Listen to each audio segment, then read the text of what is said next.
Thank you, bentar ya. Ya, saya ulangi lagi ya. Selamat sore ya. Assalamualaikum warahmatullahi wabarakatuh. Waalaikumsalam warahmatullahi wabarakatuh. Waalaikumsalam warahmatullahi wabarakatuh. Ya, ini merupakan kesempatan yang sangat luar biasa juga buat saya ya.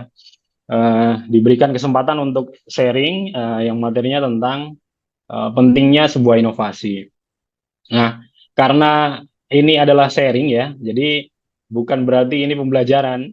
Boleh kita nanti ambil pembelajarannya, tapi jangan dianggap yang berbicara ini nanti lebih pandai daripada teman-teman yang di unit ya. Jadi nanti sifatnya nanti diskusi. Kalau misalnya ada yang tidak sependapat, silakan aja langsung kita diskusi gitu ya. Oke, nah tema sore ini eh, kita akan membahas sedikit tentang pentingnya sebuah inovasi. Boleh izin share screen Mas Ajis ya?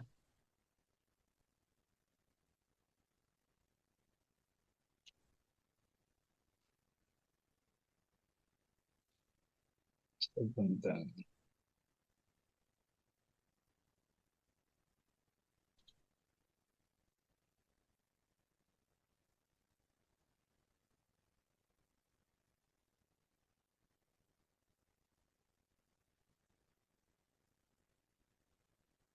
Apakah sudah terlihat? Sudah. Oke. Oke ya, sebelum kita masuk ke table of content-nya ya, apa aja yang kita mau bahas itu antara lain adalah apa sih sebenarnya inovasi itu gitu. Terus kemudian kenapa ini menjadi hal yang sangat penting buat kita gitu. Terus background-nya, basic mentality-nya itu kenapa tiba-tiba ada istilah inovasi itu kenapa sih gitu ya. Terus kemudian juga kita juga sedikit nanti akan membahas terkait dengan proses inovasi itu seperti apa. Terus ada juga nanti akan kita bahas terkait dengan metode inovasinya. Nah, sebelum lebih jauh ke sana ya, ini kadang-kadang kita harus sepakati dulu ya. Kadang-kadang kita itu terjebak gitu, mendengar kata-kata inovasi itu kok kayaknya ini hal yang sulit gitu ya. Apakah ini sebuah teknologi, terus kemudian ini harus sesuatu sistem yang terstruktur gitu ya. Ternyata inovasi itu nggak seperti itu, teman-teman. Memang inovasi itu memang dekat sekali dengan teknologi karena memang inovasi itu sama-sama apa ya, membuat pekerjaan kita itu lebih efektif dan efisien tentunya ya. Jadi kalau kita bicara soal inovasi, semua hal yang teman-teman lakukan ya, yang teman-teman apa namanya lakukan itu silakan mau hal baru ataupun teman-teman boleh adopsi dari tempat lain gitu ya.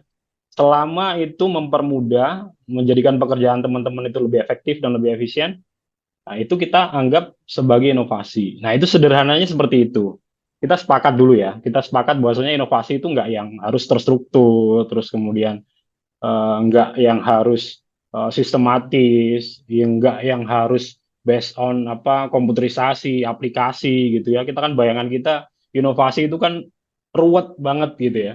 Nah, ternyata kita bisa satukan pendapat bahwasanya kalau inovasi itu sesederhana mungkin gitu. Seperti teknologi, teknologi mungkin kita di sekolah dasar kita sering sering mendengar istilah teknologi gitu ya. Yang dibayangkan orang-orang kan teknologi, wah teknologi itu ya macam komputer lah, apa ya namanya misalnya handphone, Android gitu. Ternyata ada kesamaan nih antara inovasi dan teknologi. Sama-sama sebuah alat yang dibikin atau kebiasaan baru gitu ya yang dibentuk untuk membantu pekerjaan kita. Nah, itu bisa kita kategorikan sebuah inovasi. Nah, tentu saja nggak berhenti di situ karena ini ilmu gitu ya. Nanti makanya kita akan sharing basic mentality-nya itu seperti apa sih, macam-macam inovasi itu seperti apa sih gitu. Nah, itu nanti kita yang akan bahas di sore hari ini. Nah, ini kalau kita apa namanya? Kalau kita tatap muka langsung ya, kita offline gitu, ini enak nih nanti interaksinya. Sebenarnya saya mau tanya nih, ada nggak sih teman-teman ya tanpa mendiskreditkan eh, apa namanya letak geografis gitu ya, yang di kampung-kampung ya, mohon maaf ya, saya juga orang kampung gitu ya. Nah biasanya kan saya pengen tanya nih, ada nggak sih zaman sekarang yang masih ada sumur terus dia pakai timba gitu manual Ada gitu? Mas Ton. Oh, masih ada. Itu daerah mana itu ya? Daerah mana? Oh, Cikande Karon. Serang dong. banyak, Pak Ton. Oh, Tovan juga. Cikande dong. Serang banyak, Serang. Iya ya, ya Aku maksudnya. yang ngomong Serang. Oke, kita balik lagi. Tadi kan kita sepakat ya bahwasanya inovasi itu nggak seribet itu kok gitu. Kalau seribet itu, kalau harus terstruktur, harus yang sistematis, harus yang model bisnis yang baru gitu, kok kayaknya susah banget untuk kita dalam keseharian itu menerapkan sebuah inovasi baru gitu dalam pekerjaan kita. Nah, ternyata sesederhana itu inovasi itu gitu. Contoh tadi, misalnya tadi pertanyaan saya, sumur aja. Sumur itu kan dulunya kan ya kebanyakan ya mungkin sekarang masih ada tapi nggak sebanyak zaman dulu gitu karena saya juga backgroundnya orang daerah ya orang kampung jadi dulu saya juga punya sumur di belakang rumah itu pakai timba gitu ya ditarik gitu kalau mau mandi kita nimba dulu gitu ya terus kemudian baru mandi gitu. Nah, seiring perkembangan zaman gitu ya terus kemudian muncullah apa namanya pompa yang pakai besi tuh yang dipompa tuh. Ini bagi teman-teman yang suka nonton apa namanya Sidul, itu biasanya mandra tuh kalau mau nyuci baju harus mompak dulu tuh kan. Nah, itu generasi selanjutnya tuh setelah nimba itu muncullah pompa itu, pompa manual juga ya. Terus kemudian lambat laun muncul lagi ada yang namanya pompa listrik atau biasa kita sebutnya sanyo ya. Ya sebenarnya Sanyo itu merek, tapi karena itu muncul di awal gitu ya, sama dengan Pepsodent dan lain-lain, ujung-ujungnya kita kenalnya Sanyo atau pompa listrik. Nah, pompa listrik juga begitu, pompa listrik juga mungkin sekarang masih banyak yang kalau mau mandi, tornya kosong, kita baru nyalain saklar, apa namanya, manual gitu ya. Nah, sekarang juga sudah banyak yang begitu tornya habis airnya, langsung otomatis nyala tuh. Nah, itu kan inovasi sederhana. Nah, yang pengen saya tanyakan adalah kenapa sih tiba-tiba muncul dari timba apa namanya timba manual, terus kemudian muncul namanya pompa besi itu, terus kemudian muncul juga ada namanya pompa listrik, terus kemudian sekarang ada yang otomatis gitu ya, yang apa namanya kalau air di atas di toren itu sudah habis otomatis nyala.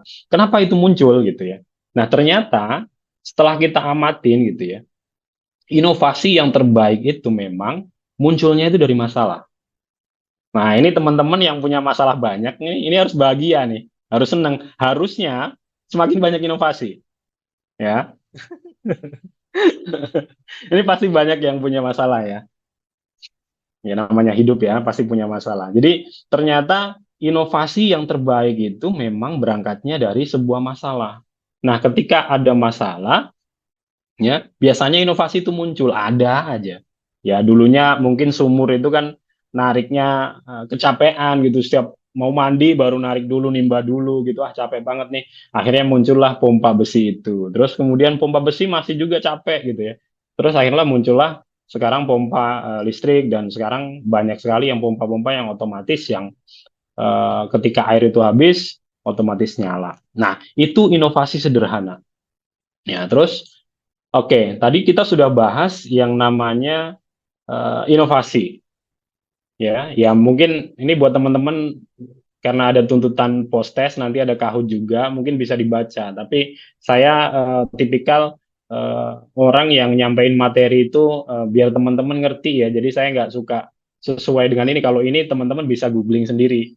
Jadi saya sampaikan yang sederhana aja biar teman-teman mengerti gitu ya. Jadi sharing sore ini teman-teman ada manfaatnya gitu ya. Yang jelas inovasi itu ya segala sesuatu yang teman-teman kerjakan mau baru mau teman-teman tiru dari tempat lain yang jelas pekerjaan itu apa namanya yang teman-teman lakukan itu mempermudah pekerjaan mempermudah apa namanya kegiatan teman-teman lebih efektif dan lebih efisien itu yang disebut namanya inovasi. Ingat ya nggak selalu harus baru karena kayaknya di zaman sekarang untuk menemukan sesuatu hal yang baru itu kok kayaknya rasa-rasanya sudah sulit ya.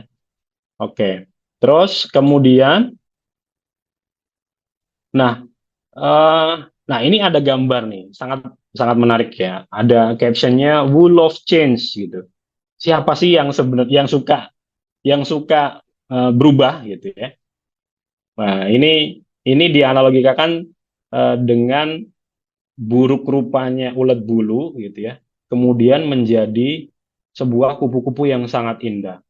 Nah, memang semuanya butuh proses gitu ya. Sama, inovasi pun memang butuh proses.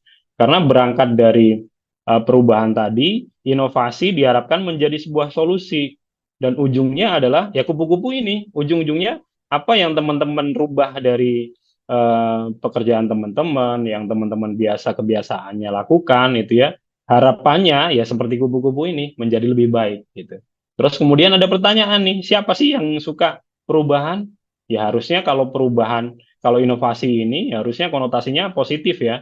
Jadi semua orang saya rasa harusnya kalau berubah menjadi yang lebih baik, harusnya semua suka. Oke, kita sepakat?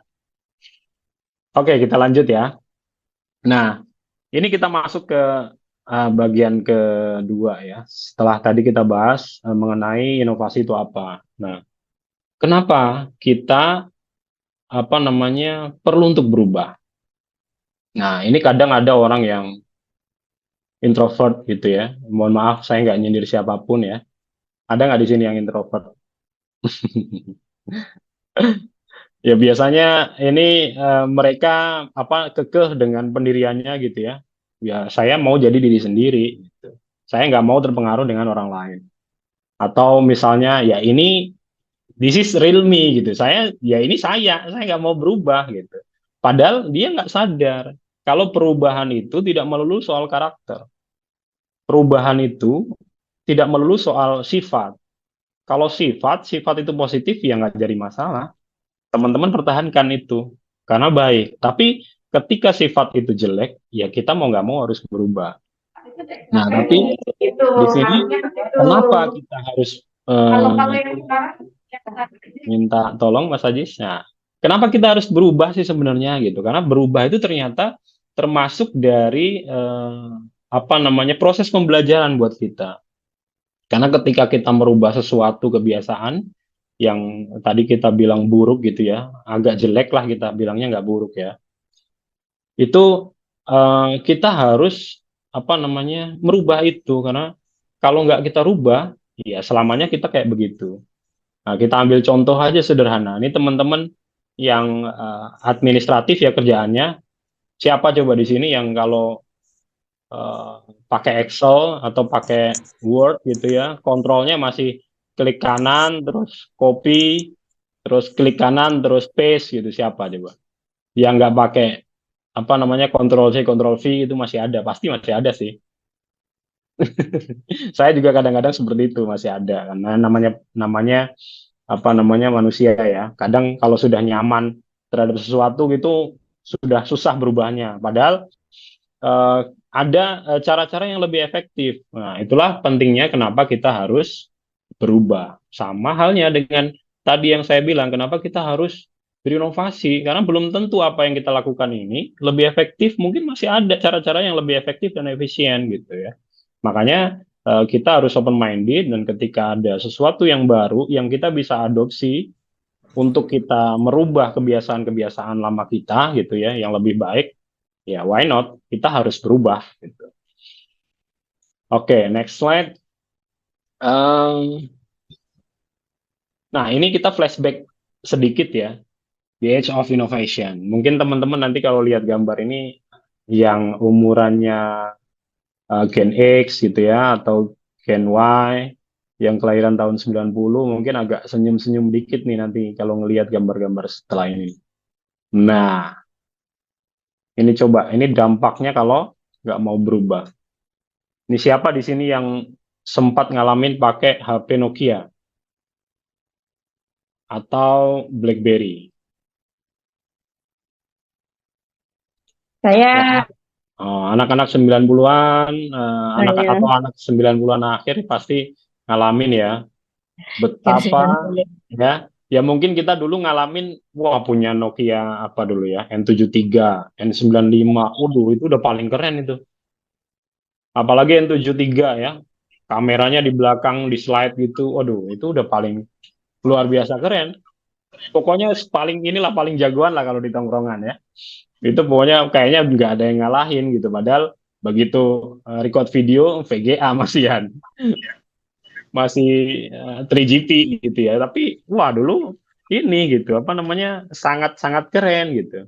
Terus kemudian dilibas dengan adanya BlackBerry. Wah, begitu BlackBerry muncul dengan apa namanya keyboard QWERTY-nya ya, yang tadinya misalnya kita cetek cetek cetek cetek cetek, ini cuman sekali cetek udah keluar huruf nih. Muncullah BlackBerry. Semua habis HP Nokia, model apapun selesai ya. Begitu BlackBerry muncul, apalagi ini cowok-cowok nih, cowok-cowok zaman dulu nih pasti senyum-senyum nih. Kalau deketin cewek, wah kalau udah BlackBerry, boleh minta PIN-nya nggak? Itu udah paling keren tuh. Wah, HP-nya BlackBerry nih gitu ya. Saya bisa cerita karena saya juga ngalamin dulu ya. Jadi begitu ada BlackBerry, habis itu Nokia. Mau model apapun selesai. Nah, tapi nggak lama dari itu, tiba-tiba muncul Android ya. Tiba-tiba muncul Android yang ya mungkin masih bertahan sampai sekarang karena operating sistemnya masih up to date terus ya, bisa di-upgrade gitu ya. Kemudian muncul Apple dan lain-lain. Cuman pelajaran yang bisa kita ambil gitu ya. Ini perusahaan besar loh, Nokia, BlackBerry ini perusahaan besar, bukan main-main ini. Perusahaan besar sekali. Tapi ternyata habis juga kemakan zaman gitu. Kalau tidak mau berubah. Ya, makanya ini teman-teman, inovasi itu tadi ada pertanyaan, mengapa inovasi itu penting? Ya, ini kita balik tanya ke diri masing-masing nih. Mau nggak teman-teman dilibas seperti Nokia, seperti BlackBerry? Sedangkan sekarang anak-anak muda ya, karyawan-karyawan yang fresh grade atau yang belum lulus itu udah, oh apa namanya, knowledge-nya udah luar biasa, terus teknologinya udah wah canggih-canggih lah. Nah, kalau kita nggak mau berinovasi, kita nggak mau berubah, ya siap-siap aja kita kayak Nokia sama BlackBerry, kelibas gitu. Nah, kita juga dulu tuh ada namanya PET. Ada PET, ada Friendster. Nah, ini kalau yang suka jalan-jalan ini pasti tahu PET tuh, ditandain tuh, ya kan? Wow, udah pernah di sini, gitu. Aku udah pernah ke sini, upload picture-nya. Terus kemudian Friendster nih yang pengen PDKT gitu ya, awal-awal PDKT pas kuliah lewat online gitu ya. Kita pakai Friendster, seneng seneng banget tuh di zaman dulu ya. Tapi sekarang udah hilang nih, musnah juga. Pet hilang, Friendster hilang, digantikan dengan yang baru. Nah, ini juga ada nih. Kamera sekarang, wah canggihnya minta ampun. Bahkan HP aja kita sekarang udah ngalah-ngalahin kamera ya. Megapikselnya nggak tahu tuh berapa puluh tuh. HP-nya Mas Ajis itu, wah itu kalau dipakai foto itu udah tembus pandang itu. Saking canggihnya. Jadi orang sekarang udah nggak butuh kamera lagi. Bayangkan dulu betapa bahagianya kalau kita dibeliin orang tua kita kamera ini ya, Fujifilm, meskipun kadang-kadang kalau foto lupa kebuka gitu, kebakar gitu ya. Nah, ini ada Kodak. Nah, termasuk perusahaan kita juga dulu Fujifilm ya. Dan tergerus juga ini oleh zaman gitu ya, karena telat berinovasinya. Oke. Nah, kenapa inovasi itu sangat penting? Ini kita rangkum ada 3 reason, ada 3 apa namanya alasan yang apa namanya yang nanti kita akan sampaikan ya, yang paling maksudnya paling gampang kita pahami ya, ada 3 alasan. Kalau misalnya kita cari alasan yang lain ya memang sangat banyak sekali kenapa inovasi itu penting. Tapi di sore hari ini kita akan sampaikan 3 alasan kenapa inovasi itu penting sekali. Oke, yang pertama ada growth, untuk pertumbuhan. Ya tadi sudah balik lagi kita bahas di awal ya. Inovasi itu salah satunya tujuannya adalah untuk berubah, untuk menjadi lebih baik, untuk bertumbuh gitu ya. Kita bisa lihat perusahaan-perusahaan yang tidak berkembang ya, tidak maksudnya tidak tanggap. Kita bisa belajar lah dari kemarin pandemi. Pandemi itu kalau teman-teman tahu ya, itu banyak sekali perusahaan travel, terus kemudian perusahaan perhotelan yang fondasinya itu kuat, bahkan ada beberapa perusahaan properti besar itu juga gulung tikar tuh. Nah, itu eh, Padahal kena pandemi, makanya pandemi itu kalau kita bilang musibah, ternyata ada sisi positifnya juga. Kita sekarang bisa melihat ternyata bisnis-bisnis apa saja sih yang bisa bertahan di waktu pandemi itu. Nah, itu kita bisa ambil pelajaran untuk sebagai bahan perubahan atau sebagai bahan inovasi. Nah, ini salah satunya alasannya adalah untuk pertumbuhan, untuk perkembangan. Jadi bagi perusahaan-perusahaan yang eh, melihat pandemi itu bukan hanya sebagai musibah gitu, mereka bisa bangkit lagi. Contohnya ada Era Jaya. Era Jaya itu kan yang kita kenal kan ya era phone, dia perusahaan jual beli elektronik ya. Ternyata eh, apa namanya yang mencengangkan dia juga punya salah satu bisnis perusahaan di bidang kecantikan loh. Ya mungkin dia juga melihat peluang. Nah, itu kalau misalnya perusahaan-perusahaan yang tertutup dan idealis gitu ya, tidak mau berkembang, tidak mau berinovasi, ya pasti tergerus zaman gitu. Makanya salah satu alasan kenapa inovasi itu sangat penting ya untuk pertumbuhan. Nah, terus kemudian apa? Untuk stand out. Nah, sekarang kita balik lagi ke diri kita masing-masing. Kita kan sama-sama kerja. Ini teman-teman dari unit head ya, Mas Ajis ya? Halo, Mas Ajis? Benar, Oh, Mas. mungkin. Oh iya, dari unit head ya? Ya. Dari unit head. Kebayang nggak teman-teman kalau misalnya gini aja deh di masing-masing unit aja di masing-masing unit bisnis ya. Iya, dari Itu ada berapa karyawan? Misalnya di MIE aja ada 70-an something karyawan. Di MGCC itu sampai 219, 220-an karyawan. Nah, kalau kita orangnya itu apa namanya adaptasinya itu cepat gitu ya, berubah ketika menerima informasi yang baru itu kita mau berinovasi gitu ya, itu kita akan kelihatan gitu. Jadi orang itu istilahnya misalnya ada dalam satu kandang ayam petelur gitu ya. Ini ayamnya nggak tahu makan apa, bisa telur lebih banyak daripada teman-temannya yang lain gitu ya. Pasti bakalan kelihatan. Sama, kenapa alasannya kita harus berinovasi? Kenapa kita harus berubah? Ya kita biar terlihat dibandingkan teman-teman yang lain gitu.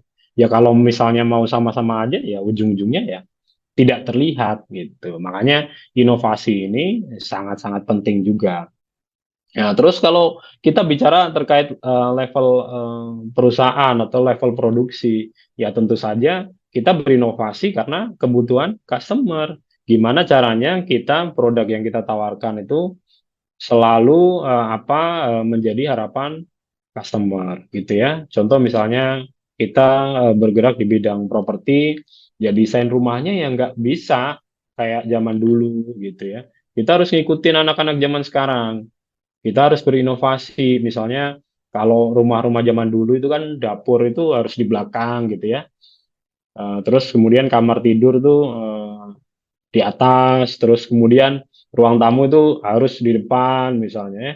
Ya mungkin saja eh, ada inovasi-inovasi nanti mungkin orang masuk rumah langsung dapur misalnya.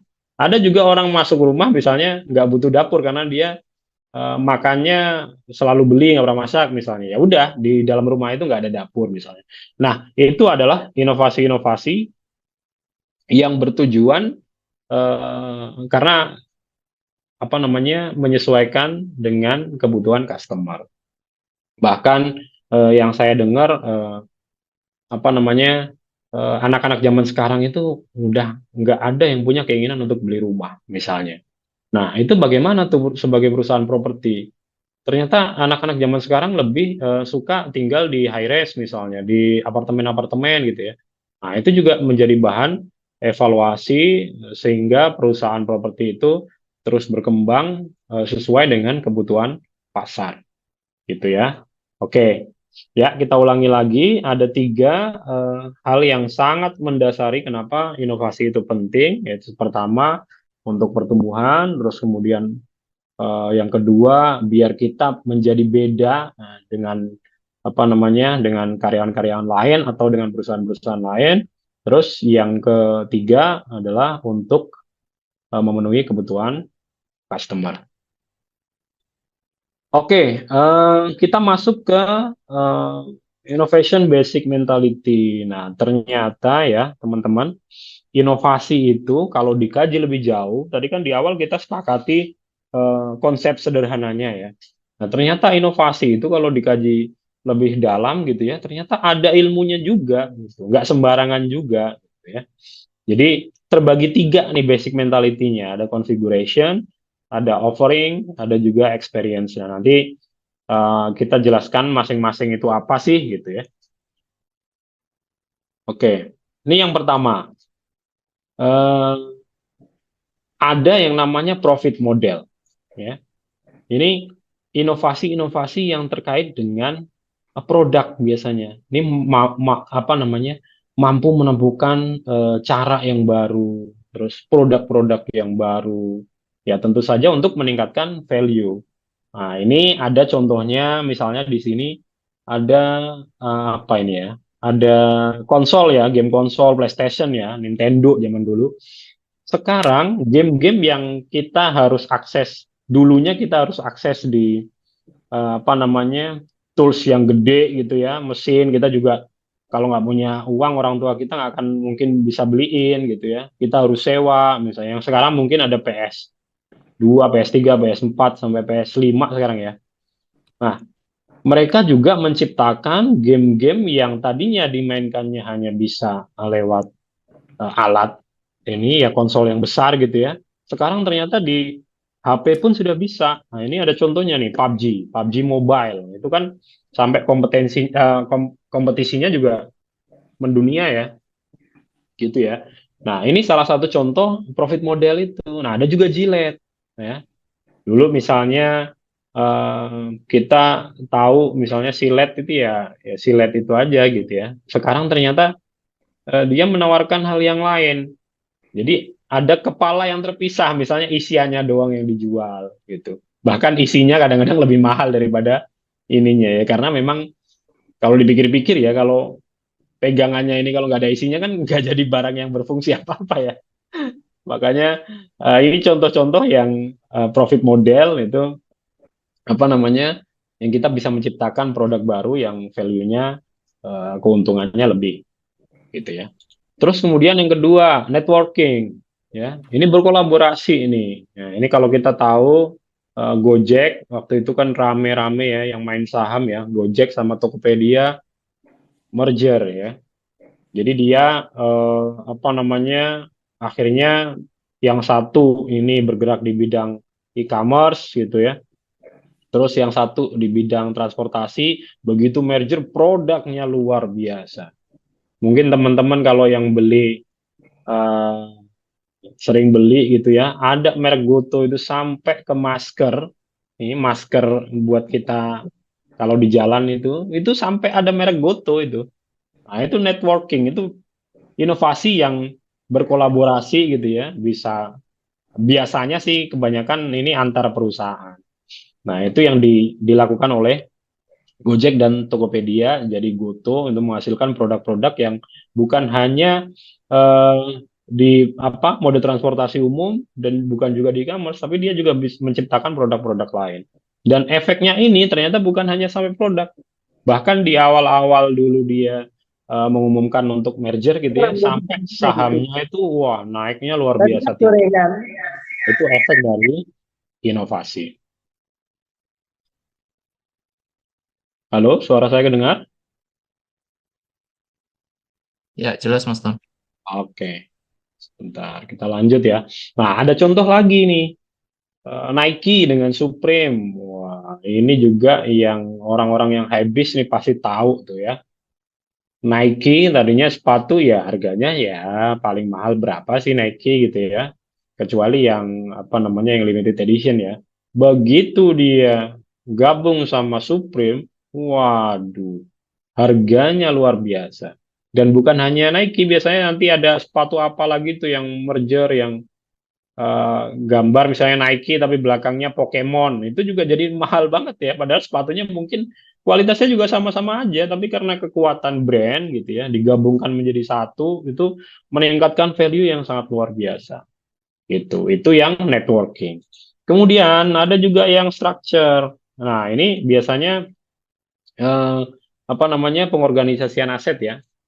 Jadi yang tangible maupun intangible gitu ya, dengan karakter tertentu. Contoh misalnya di sini ada Bluebird memberikan kesempatan drivernya ada program COP, Car Ownership Program gitu ya. Terus ada juga kopi janji jiwa yang untuk mempercepat apa namanya eh, perkembangan perkembangan bisnisnya gitu ya. Ada franchise dibuka tuh. Ya sekarang mungkin teman-teman ada tuh chicken-chicken itu ya di pinggir-pinggir jalan. Itu kok banyak banget dan cepat sekali perkembangannya. Ternyata itu bukan punyanya satu owner aja. Jadi orang-orang yang mau franchise itu bisa tuh gitu. Cuman misalnya bayar misalnya let's say 30 sampai 50 juta, dia udah dapat gerobak desainnya sama persis, nanti produknya ngambil dari situ misalnya. Nah, itu juga bisa mempercepat. Nah, itu kan juga sama terkait dengan inovasi juga gitu. Kalau zaman dulu mungkin orang dengar kata apa namanya franchise kok kayaknya oh kok enak banget ya dia kita dapat brandnya dia tapi kita bayarnya gede cuma dapat brand gitu tetap kita jualan sendiri kita atur sendiri kok enak banget gitu. Nah, sekarang itu sudah menjamur. Nah, itu juga salah satu inovasi yang masuk ke dalam kategori structure tadi. Nah, terus kemudian ada lagi yaitu proses. Nah, kalau proses ini biasanya inovasi-inovasi yang kaitannya dengan waktu produksi atau proses dalam produksi produk tertentu gitu ya. Ini contoh misalnya di Toyota ya. Ini tadinya misalnya produksinya waktunya lama gitu ya. Sekarang udah bisa cepat bahkan di Astra itu mungkin teman-teman bisa tahu tuh ada aplikasi apa gitu ya. Sekarang customer itu sudah nggak harus ke dealer itu. Bahkan beli mobil sekarang udah bisa pakai handphone gitu ya. Teman-teman bisa lihat, bisa pesan, terus kemudian nanti kalau mau drive-thru ada mungkin layanan drive-thru. Nah, itu juga sebuah inovasi terkait dengan proses. Sama, Anda juga Zara misalnya yang lain itu kan biasanya kan launching brand-brand ini ya, brand-brand baju itu biasanya launching produk itu memang setahun sekali biasanya. Nah, tapi Zara ini eh, kayaknya dia lebih melek gitu ya. Oh, kayaknya ya udah ini kita harus lebih cepat daripada yang lain. Nah, dia mengeluarkan produk baru itu nggak dalam waktu setahun itu nggak cuma 2 kali, bisa berkali-kali gitu dia ngeluarin. Nah, itu juga sebuah inovasi dalam bentuk proses yang lebih cepat. Nah, ada juga produk performance. Nah, produk performance ini ya tentu saja untuk meningkatkan apa namanya fitur biasanya ya, kualitas produk dan jasanya ditawarkan gitu. Kayak misalnya kita sekarang di ATM itu kita nggak perlu bawa ATM pun sudah bisa ambil duit zaman sekarang gitu.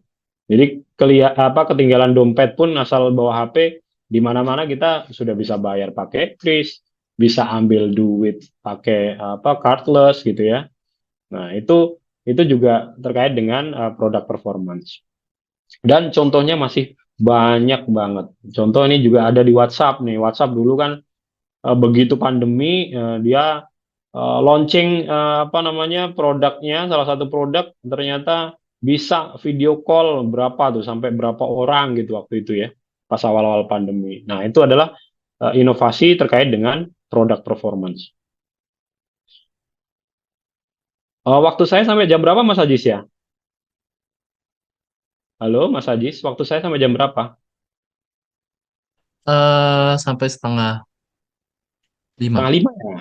Oke, Ya. masih masih panjang, masih lama tenang ya. Oke, terus kemudian yang selanjutnya ada terkait dengan produk sistem. Nah, produk sistem ini kita udah tahu ya. HP Android ternyata operating sistemnya itu ya bukan milik HP-nya. Ya, sekarang kan HP Android itu kan mereknya macam-macam tuh. Ada Samsung, yang paling kita kenal ya ada Samsung, ada kemudian Lenovo, terus kemudian ada Huawei, ada Xiaomi, dan lain-lain gitu ya. Ternyata operating sistemnya Android itu bukan punya mereka, punya orang lain. punya perusahaan lain gitu yang dibeli terus berkolaborasi jadilah sebuah HP Android dan sistemnya itu dipakai di semua HP Android gitu. Ada juga misalnya di hotel-hotel nih yang di Cikande ada Swiss Bell, terus kemudian di Novotel nih ada di apa namanya di Jakarta di Green Central City nih ada Novotel. Nah, itu juga apa namanya ternyata manajemennya juga kita pakai dari yang lain. Kalau di Novotel sini pakai Accor gitu ya. Nah, itu contoh-contoh terkait dengan produk sistemnya. Nah, kemudian ada juga yang inovasi yang terkait dengan service. Nah, ini biasanya ini yang penting sekali karena biasanya service itu yang paling dekat dengan customer, yang paling kita rasakan gitu ya. Contoh misalnya, ini teman-teman yang suka belanja di Zalora, ini pasti tahu Zalora itu bisa beli ya. Teman-teman pakai dulu kurang lebih sebulan, kalau nggak cocok bisa dibalikin. Gila. Sampai dulu ada sepupu saya tuh mau mudik gitu ya, mau mudik saya kan kebetulan orang Lamongan gitu ya. Mau mudik sepupu saya tiba-tiba pakai eh, tas apa namanya backpack gitu bagus, apa yang mereknya saya lupa gitu. Beli di mana? Beli di Zalora katanya. Tapi apa namanya price tag-nya itu disimpan sama dia. Begitu pulang lagi ke sini, balik lagi ke Jakarta, dibalikin bisa. Itu luar biasa Zalora. Nah, itu inovasi terkait dengan servis. Sekarang gimana? Misalnya kita bayar, nanti uangnya dibalikin gitu. Kita transaksi, kemudian barangnya dikirim, begitu kita ada ketidakcocokan, kita bisa kembalikan dan uang kita juga bisa dikembalikan. Nah, sekarang sudah ditiru banyak, misalnya Shopee, misalnya ada COD cek dulu, ada yang nggak tahu ya e-commerce yang lain, mungkin sekarang juga sudah ada yang misalnya barangnya tidak cocok, kita juga bisa kembalikan. Nah, itu bagian inovasi dari service gitu ya. Contoh misalnya juga di sini ada apa namanya Qatar Airways ya. Jadi layanannya nomor satu di dunia. Indonesia ternyata juga punya Garuda. Garuda Indonesia itu ternyata layanannya juga berbasisnya pendekatannya budaya. Contoh misalnya pramugaranya dia pakai batik gitu ya. Nah, itu juga inovasi-inovasi yang ada kaitan eratnya dengan services pelanggan. Terus di sini juga ada yang terkait dengan inovasi yang basic mentality-nya itu channel. BRI ini yang di kampung-kampung nih. Ibu saya tuh ya kalau ngambil duit udah nggak perlu lagi tuh ke kota gitu udah nggak perlu lagi. Ada BRI apa namanya ya dulu ya BRI Link. Jadi udah ke tetangga itu udah bisa ngambil duit ya. Jadi mendekatkan yang jauh gitu ya. Jadi apa namanya yang tadinya aksesnya kita harus ke kota, harus jalan dulu, sekarang di tetangga kita pun udah bisa ngambil duit, gitu ya. Contoh lagi, sebelahnya ada sekarang Halodoc dan sekarang udah banyak sekali ya apa namanya aplikasi-aplikasi yang basisnya konsultasi kesehatan. Ya, ada Halodoc, ada Alodoc, ada Good Doctor, ada Hanes Dokter, apalah banyak sekali ya pokoknya. Nah, itu kan channel juga yang tadinya misalnya kita sakit flu aja misalnya harus konsultasinya harus ke klinik 24 jam gitu ya. Ternyata rumah kita jauh gitu ya. Sekarang udah bisa konsultasi lewat handphone itu udah bisa. Nah, itu mendekatkan yang jauh. Terus kemudian Amazon. Amazon juga dia selain dari e-commerce-nya ternyata dia juga concern untuk bikin offline store gitu. Nah, ini nggak tahu nih apa namanya motivasinya dia apa dan tapi ternyata setelah inovasi itu dilakukan gitu ya. Kalau yang lain kan berlomba-lomba ke online gitu ya. Nah, ini malah malah coba untuk apa namanya peruntungan di offline store gitu. Ternyata juga berhasil juga gitu. Terus oke, kemudian brand. Nah, ini mirip-mirip yang tadi ya. Jadi membuat para pelanggan mengenal, mengingat, memilih untuk menggunakan produknya daripada produk kompetitor. Siapa sih yang nggak tahu Apple gitu ya? Nah, tapi tentu saja inovasinya itu juga harus ada yang ditawarkan kepada customer. Kayak Apple ini kan ya sebenarnya sama aja ya, HP-nya juga gitu-gitu aja gitu ya. Ini ada pro dan kontra biasanya kalau bagi teman-teman yang pakai Android gitu ya. apa sih iPhone gitu doang gitu ya. Ternyata ya karena dia brandingnya kuat. Yang ditawarkan inovasinya adalah terkait dengan security sistemnya gitu ya. Kalau Android tuh memang terkenal ya gampang sekali di jailbreak, terus gampang sekali lah pokoknya install aplikasi-aplikasi yang nggak lolos sensor gitu ya. Nah, Apple muncul menawarkan inovasi terkait dengan security system. Bahkan kita mau dengerin lagu aja, mau masukin lagu aja susahnya minta ampun gitu. Kadang ada file juga harus di-convert dulu gitu, baru bisa kita buka di Apple. Tapi ternyata inovasi itu berhasil gitu ya. Nah, kemudian Starbucks juga orang padahal ngopi, kopi juga ya harusnya banyak sih yang lebih enak daripada Starbucks. Tapi kenapa orang melulu Starbucks gitu ya?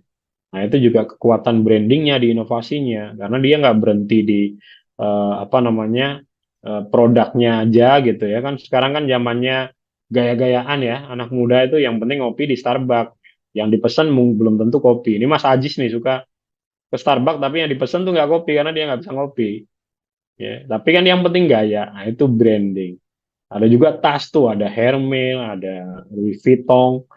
Nah, itu kan sebenarnya tasnya juga kalau kita lihat ya so-so lah gitu. Tapi kan harganya luar biasa, tapi juga banyak juga yang beli gitu ternyata. Nah, itulah kekuatan inovasi di branding tadi. Nah, kemudian ada ini juga ada yang selanjutnya ini ada customer engagement. Contohnya yang paling apa namanya kerasa ya di waktu pandemi ini memang pinter banget Netflix, terus muncullah ya memang dari dulu sebenarnya udah ada ya Apple TV, ada HBO, ada apa namanya ya banyak lah yang platform-platform yang untuk nonton gitu ya. Tapi memang familiarnya orang-orang itu di Netflix. Jadi inovasi dia itu membawa bioskop ke dalam rumah. Ya, sekarang kan kita kalau mau nonton film ya memang ada jeda ya dari bioskop dengan di rumah memang berbeda. Tapi ada juga sekarang sudah banyak sekali film yang memang dari awal memang launchingnya langsung ke Netflix gitu. Nah ini apa namanya kedekatan customer, inovasi terkait dengan kedekatan customer engagement ternyata berhasil juga gitu. Oh, Netflix sekarang hampir semua film, apalagi mbak-mbak ini ya, karena saya juga di rumah, istri saya juga suka nonton drakor terus nih.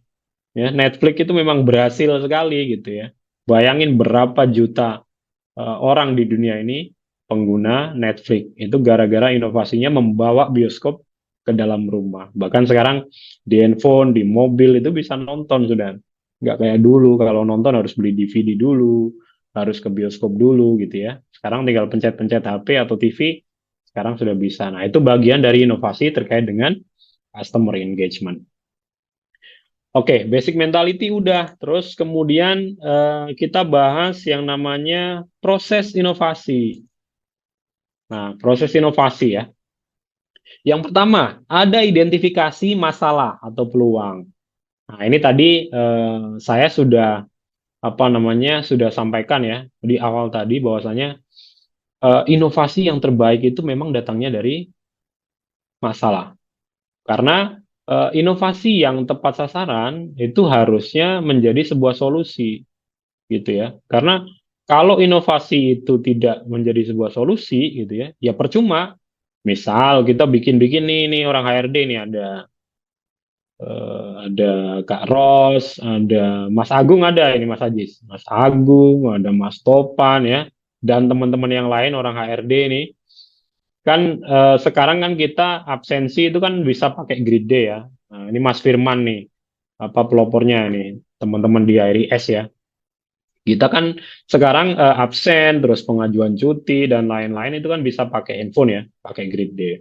Nah, itu juga sebenarnya berangkat dari masalah. Jadi inovasi itu dibuat ya dari identifikasi masalah. Pertama kali yang kita perlu tahu ini kita bikin inovasi ini bisa menjadi solusi nggak sih gitu. Kalau misalnya sekiranya inovasi yang kita bikin ini tidak memecahkan masalah gitu ya, tidak membantu efektivitas kinerja gitu ya nggak usah lah, mending nggak usah gitu. Makanya yang pertama kali adalah ada identifikasi masalah atau peluang. Begitu masalahnya sudah ada, nah muncul tuh ide, ya. Kayak tadi misalnya kita bahas soal sumur, ini capek banget nih gitu ya. Kayak misalnya eh, kita misalnya input data nih, oh capek banget ya input data satu-satu begini ya, ngitung harus ngitung dari atas sampai bawah gitu ya Excel. Padahal kalau di blok semua dari atas ke bawah itu udah di pojok kanan tuh udah count otomatis itu berapa kolom gitu ya. Tapi nggak banyak yang tahu juga gitu karena mungkin ya nggak mau identifikasi masalah, terus kemudian idenya juga nggak ada, akhirnya nggak mencari tahu, akhirnya inovasi itu tidak terbentuk. Makanya yang kedua, setelah problem itu ada, masalahnya ada, idenya harus dikeluarkan. Nah, setelah ide muncul, nanti baru dikonsep gitu ya. Ini yang rumit ya, yang inovasi yang agak terstruktur ya gitu ya.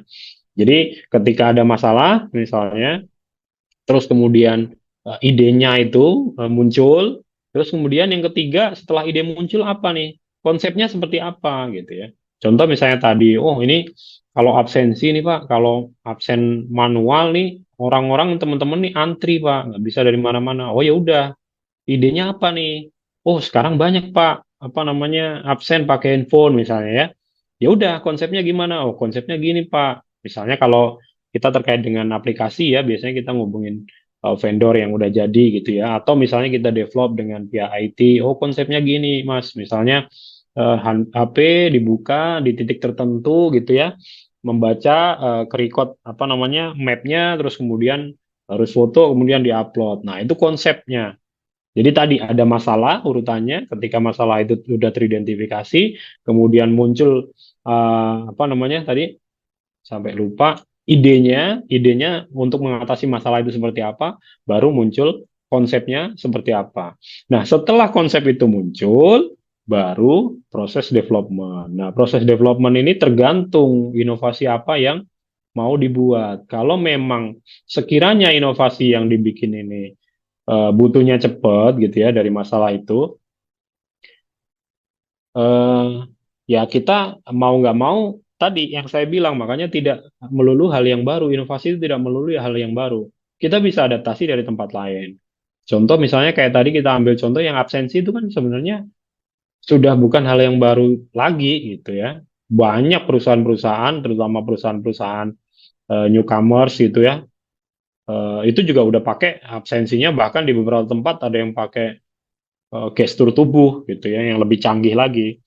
Nah, setelah tadi misalnya konsepnya ada, baru dikembangkan. Jadi menjadilah sebuah inovasi yang utuh gitu ya, sistematis, terstruktur gitu ya, konsepnya ada, kemudian ada proses pengembangannya. Kemudian yang terakhir adalah implementasi. Jadi setelah inovasinya itu ada gitu, ya langkah selanjutnya adalah implementasi. Nah, setelah implementasi ini harusnya ada evaluasi. Ah, betul, ada evaluasinya gitu. Oke, kita lanjut lagi. Nah, metodenya sekarang. Sekarang kita bahas metode inovasi ya. Metode inovasi harusnya sih sama ya. Jadi metode sama yang sebelumnya tadi kita bahas tuh mirip-mirip sebenarnya. Jadi kalau alur metode inovasi itu biasanya insight. Nah, ini rada-rada berbeda. Ini insight itu berarti kita harus punya wawasan terlebih dahulu. Jadi knowledge kita sering baca, sering tahu, kita ngelihat di tempat lain gitu ya. Itu kita kumpulkan sebagai sebuah informasi di dalam otak kita gitu ya. Begitu muncul problem, kita ada solusinya gitu. Nah, kemudian setelah ada solusinya, muncullah bisnis model yang tadi sebenarnya mirip dengan yang ini tadi ya. Mirip dengan yang ini. Kemudian setelah diterapkan, ya tadi ada proses evaluasi, ini ada scale it. Scale it itu inovasi itu kan, yang namanya inovasi itu kan nggak berhenti ya. Jadi terus berkembang. Makanya tadi di awal apa namanya sempat sindir terkait kedekatan antara inovasi dan teknologi, karena dua-duanya ini nggak akan pernah berhenti gitu. Ada aja hal yang baru gitu. Sekarang mungkin absensinya pakai handphone ya. Mungkin nanti kita jalan udah memasuki area kantor pun misalnya udah langsung absen misalnya, pasti terjadi. Nah, makanya di sini alurnya itu dari mulai dari ada wawasan, ada knowledge gitu ya, ada sebuah informasi, kemudian muncullah problem, muncullah sebuah solusi yang kita tawarkan sebagai inovasi tadi, kemudian menjadi bisnis model. Nah, setelah menjadi bisnis model yang kita terapkan, nanti ada proses evaluasi, dan kemudian kita kembangkan lebih lanjut. Nah, ini udah kita jelaskan tadi. Terus kemudian, nah, ini kita balik sekarang pentingnya budaya inovasi dalam sebuah organisasi. Nah, kenapa sekarang lagi-lagi kenapa ini penting sih gitu ya? Kita mulai dari hal yang paling kecil gitu ya. Tadi kita ambil contoh kenapa sih inovasi itu harus ada gitu. Tadi udah disampaikan Pak Ilham tuh cukup detail ya tadi ya di awal di opening apa namanya webinar sore ini ya, bahwasanya inovasi itu dimulai dari hal yang kecil gitu, dimulai dari masing-masing karyawan gitu ya, itu bakal berdampak untuk perkembangan perusahaan. Nah, itulah kenapa alasannya mengapa budaya inovasi itu sangat penting dalam sebuah organisasi. Nah, contohnya misalnya memotivasi karyawan. Tadi mungkin teman-teman ingat ada stand out gitu ya. Jadi karyawan atau teman-teman yang sekarang ikut webinar diharapkan selalu punya inovasi yang lebih gitu, yang berbeda dari teman-teman yang lain di bidang apapun itu, baik yang kerjanya administratif, baik yang strategik atau yang customer gitu ya, customer service gitu ya. Nah, harus apa namanya punya ide-ide tertentu yang untuk lebih memotivasi diri gitu. Oh, saya harus beda daripada yang lain nih gitu. Ya tujuannya untuk masing-masing diri sendiri. Kalau teman-teman berbeda dengan yang lain, ya tadi stand out tadi pasti bakalan terlihat gitu ya. Terus alasannya juga adalah mendorong kolaborasi. Nah, biasanya kalau di perusahaan-perusahaan besar itu ya, perusahaan-perusahaan tadi di sounding juga Pak Ilham ada Astra, ada juga Sampurna, ada Telkom. Dulu tuh saya ingat tuh sampai inovasinya itu dilombakan gitu.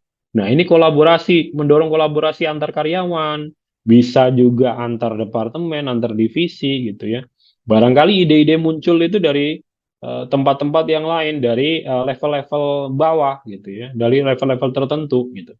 Nah, ini akan mendorong kolaborasi. Bahkan di perusahaan-perusahaan besar itu memanfaatkan orang-orang di sekitar. Ini teman-teman yang apa namanya berkecimpung di dunia CSR ya. Nah, itu juga mungkin bisa dijadikan ide tuh. Ide inovasi yang memanfaatkan orang-orang di kawasan, masyarakat di kawasan sekitar. Misalnya bikin ide inovasi untuk kebersihan landscape misalnya ya, dilombakan, nanti muncul. Nah, itu juga kan kolaborasi. Tapi bukan hanya antar karyawan, bisa juga sebesar itu. Makanya dulu ada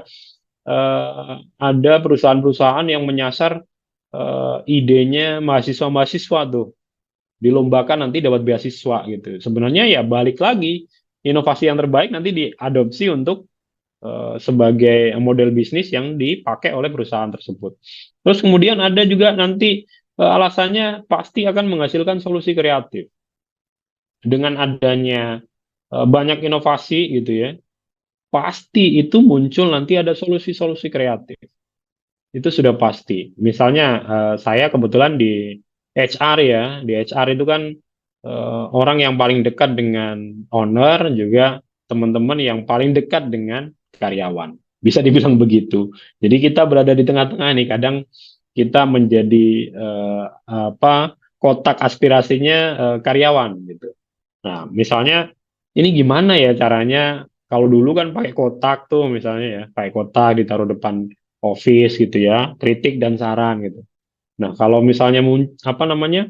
Kita sering kolaborasi, sering melihat gitu ya. Ini pasti bakalan muncul ide-ide gimana ya caranya biar aspirasi teman-teman karyawan ini bisa sampai ke kita, tapi nggak pakai kotak kritik dan saran misalnya. Muncullah ide misalnya dulu ada namanya WhatsApp Direct misalnya.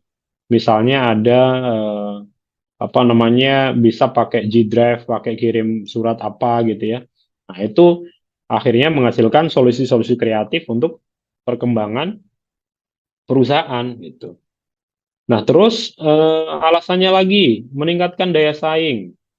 Tentu saja kalau teman-teman di masing-masing dirinya itu ditanamkan apa namanya mental berubah gitu ya, mental inovasi, pasti bakalan memiliki daya saing tinggi dibandingkan teman-teman yang lain.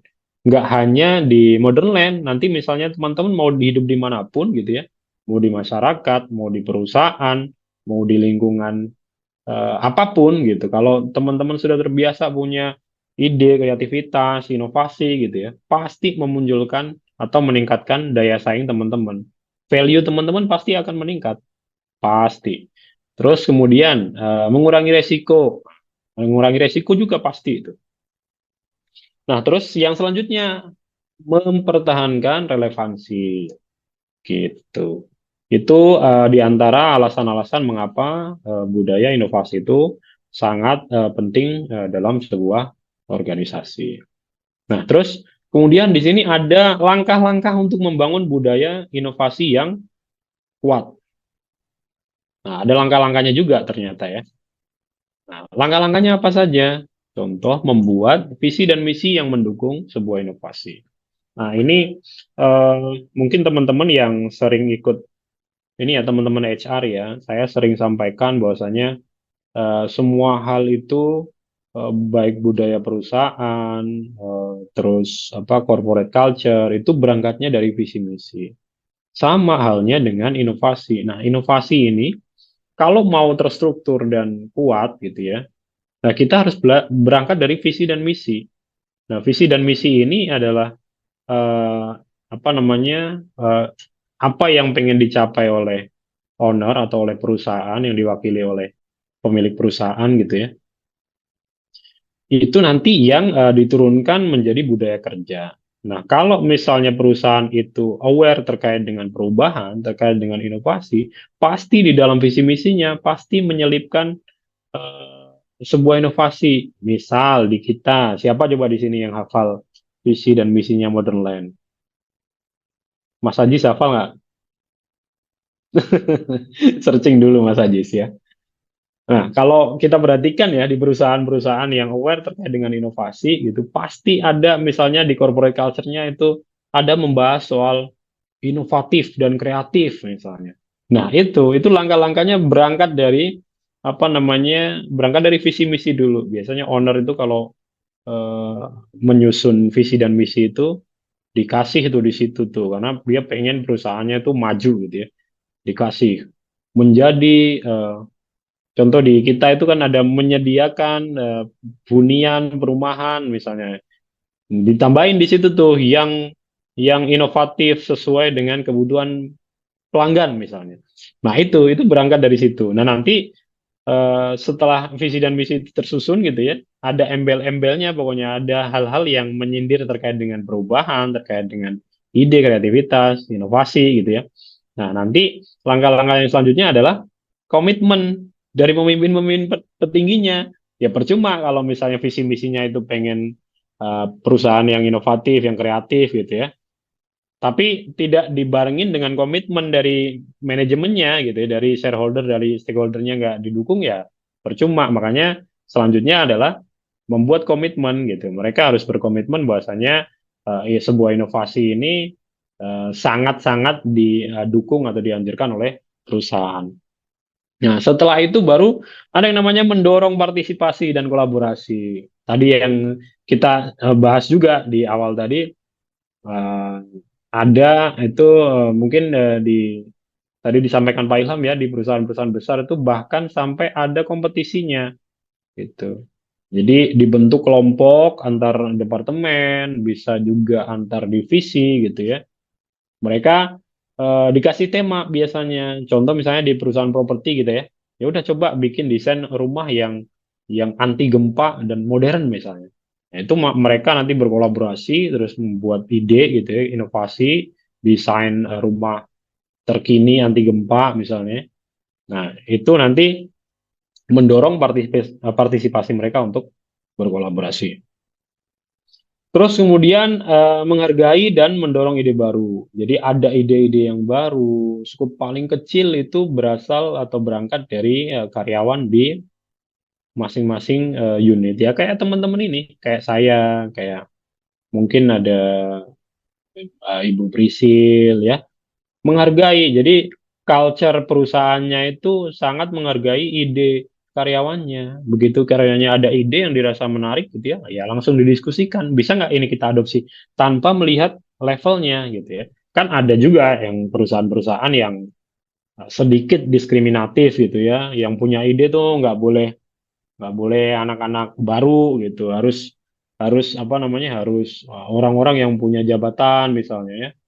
Nah, itu juga bakal apa ya namanya ya, bakal menghambat pertumbuhan sebuah organisasi. Makanya salah satunya adalah dengan cara ya menghargai ide-ide baru. Terus kemudian memberdayakan karyawan. Ini relate tadi ya dengan menghargai, berarti kita sudah memberdayakan karyawan. Ya karyawan yang punya ide misalnya dalam sebuah meeting, ini ada problem ini nih. Ini datanya harus dipakai besok. Siapa yang punya solusi tercepat? Ayo silahkan gitu. Ya, kayak gitu contoh-contoh kecil gitu ya. Terus kemudian membuat lingkungan yang mendukung inovasi. Jadi kalau fisiknya itu biasanya dipancing dengan ruangan yang nyaman. Terus kemudian makanya di perusahaan-perusahaan besar yang baru gitu ya, kayak misalnya tadi kita ada Tokopedia. Terus kayak misalnya, ini kalau teman-teman yang pernah tahu iseng nonton di YouTube gitu ya, perusahaan Google, perusahaan Microsoft itu kan kayaknya enak-enak gitu ya, nyaman, kerja juga udah nggak formal-formal banget gitu ya, nggak pakai baju yang harus dimasukin. Ya ada sih, ada kalanya untuk seperti itu gitu. Tapi mereka berusaha menciptakan lingkungan perusahaan yang senyaman mungkin. Gitu. Nah ternyata itu juga sangat berpengaruh tuh. Itu berpengaruh besar kepada kreativitas karyawan dengan suasana yang nyaman. Itu di Mie tuh di atas tuh ada, nggak tahu ya dipakai nggak ya itu beanbag itu ya. Mas Tovan, Kak Ros sudah nggak ada ya, nggak ada di situ. Apa dipakai nggak sih ada apa namanya itu beanbag ya atau apa ya namanya? Pokoknya ada lesehan-lesehan tuh dekat kantin yang di atas itu ya. Nah Udah nggak itu dipakai, tapi diganti permadani. oh permadani. Iya ternyata eh, apa namanya ide kreativitas itu muncul ini kan kalau teman-teman yang rokok nih biasanya kalau ngerokok ya mohon maaf ya agak jorok gitu ya di kamar mandi gitu ya pagi-pagi sambil ngerokok itu biasanya muncul ide tuh itu pasti muncul ide. Nah ternyata salah satu langkah-langkah untuk memperkuat budaya inovasi itu juga menciptakan ruang kerja yang nyaman, terus kemudian yang ya kalau bisa mungkin sepoi-sepoi, terus apa namanya pakaiannya nggak melulu harus pakai kemeja yang rapi. Mungkin di hari Jumat kita bisa pakai kaos ya yang di holding atau di tempat lain ya. Nah itu juga ternyata berpengaruh gitu terhadap munculnya ide kreativitas gitu. Nah ide itu kan sumber dari sebuah inovasi itu kan biasanya kan muncul ide-ide bagus gitu ya. Nah, itu ternyata juga berpengaruh gitu. Nah, kemudian ini ada, nah ini lebih tersistematis ya, menerapkan sistem penghargaan yang adil. Nah, ini sekedar apa informasi bahwasanya di timnya Pak Ilham ya, di timnya HR Strategik atau di saya juga Pak Ilham, saya ada juga dibantu Mas Rahman itu memang sudah mencoba untuk mendesain bahwasanya gimana sih caranya apa namanya karyawan-karyawan modern land ini yang punya ide-ide menarik terkait dengan apapun itu yang ruang lingkupnya perusahaan ya, organisasi ya, baik desain rumah lah atau misalnya nanti ada ukuran kalau di MPI misalnya ada ide untuk membuat precast bentuk apa gitu ya.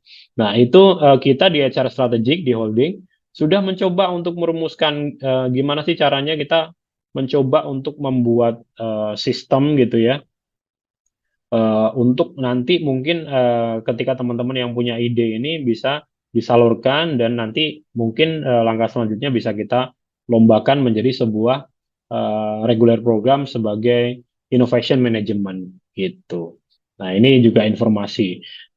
Eh, ya nanti mungkin teman-teman aja disiapkan, mungkin teman-teman yang punya ide apa yang sekarang belum ada apa namanya alatnya untuk menyalurkan gitu ya. Coba aja di konsep. Tadi kan kita sudah belajar ya.